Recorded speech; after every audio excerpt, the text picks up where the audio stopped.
The story begins in the mid-17th century with a woman called Lady Anne Clifford. Now, she was one of the great philanthropists of that time and a prominent woman in the 17th century. Her mother was born in Exeter in Bedford House.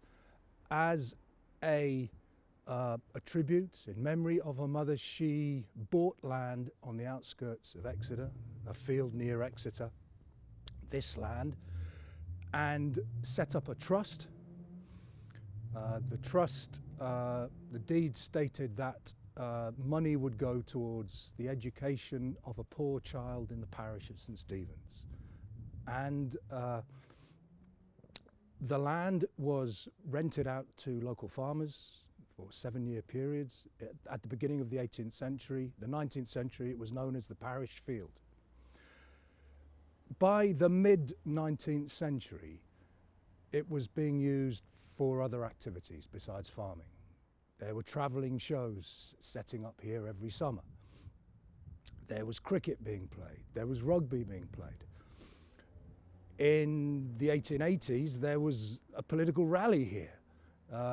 As part of the Devonshire reform movement, 4 platforms were put up on the field from which speeches were made.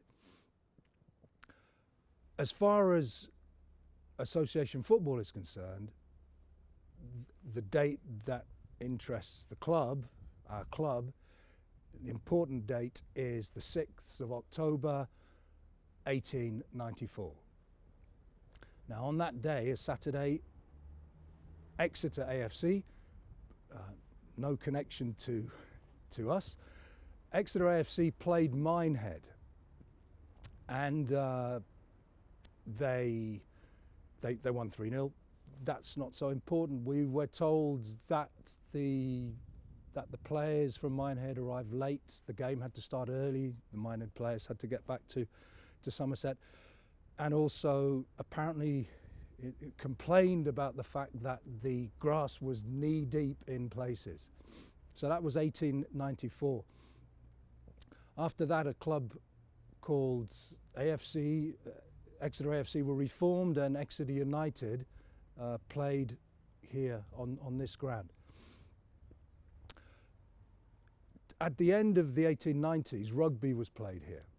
Exeter United had to look elsewhere, and in 1900 they were back here again for 2 seasons, and but that was brought to a halt in March 1902 when the Co-op Society held their congress here, and the ground was needed for buildings to house exhibits. So suddenly, in March 1902, Exeter United didn't have a ground, and it was for them. They never really recovered from that. In October 1902, a very for me, the pivotal moment in association football in Exeter, certainly at that time, Exeter United took on St. Sibbald's United. Now, St. Sibbald's United were formed in 1901. They'd been playing for a season at Mount Pleasant, and it was at Pinnow Road. That's where the game took place. St. Sibbald's won 3-0, and the local press effectively said, well, they are now the City Club. St. Sibbald's are the Association Football Club of Exeter. And for Exeter United, it was they faded away. We can say that really. In 1903, 3-4 season, St. Sibbald's United took St. James's Park as their ground. At the end of that season, as we know, 1904, St. Sibbald's United changed their name to Exeter City. So we can say that since 1903, September 1903, the club have been playing on this ground. Now, after several seasons in the Devon and Exeter League, St. Sibbald's Exeter City decided to possibly move to another ground in the Barnfield. That was discussed in 1907. That didn't come to anything. And at late 1907, our football club hired the first professional, Jack Banks, as trainer, player trainer. And then at the beginning of 1908, there were discussions about the city becoming a professional club. And there were three steps really. The first, there was a series of meetings, and by March 1908, it was decided that Exeter City would become a limited liability company.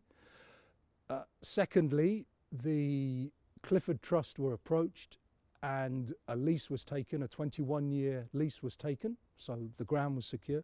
The third thing that needed to happen, and it did, was City's election to the Southern League, and that happened in May 1908. In the summer of 1908, a lot of activity on the ground. The ground was transformed to what it is today, really. So there was banking taking place. The dressing rooms were put in. So City's first season in the Southern League, Division 1, 1908-1909, a successful one, a top 10 finish. So they had, the manager at the time was Arthur Chadwick from Lancashire, so he recruited heavily from the ranks, the professional ranks in Lancashire.